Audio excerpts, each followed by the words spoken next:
Putri Setia ini kita menerima dari tangkapan dari KRI Sembilang nomor lambung 850, di mana kapal itu adalah organik dari Lantamal 12 Pontianak.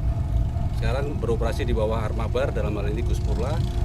Di tanggal 7 April kemarin memeriksa di sekitar Tanjung Bayung, kemudian setelah mendapat perintah kapal itu dibawa ke sini.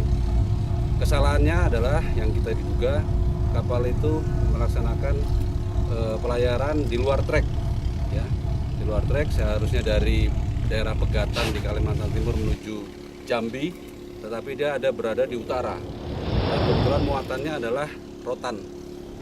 Rotan ini adalah termasuk barang yang tidak boleh dikirim, diekspor dalam bentuk mentah.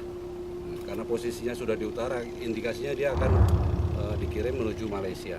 Jadi itu kesalahan yang pertama, kesalahan kepidana. Kemudian juga beberapa undang-undang pelayaran yang dilanggar, antara lain tidak ada buku pelaut beberapa krunya, kemudian tidak ada buku sijil, dan tidak ada sertifikat garis muatan.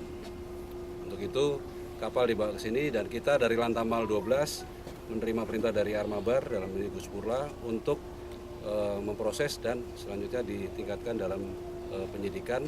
Nantinya kesalahan-kesalahan ini akan kita limpahkan sesuai dengan penyidik yang berwenang. Dalam hal ini untuk masalah rotannya akan kita serahkan ke Bea Cukai. Kebetulan di sini juga hadir beberapa stakeholder yang ada di Pontianak. Kemudian untuk pelayaran akan disidik di Lantamal 12.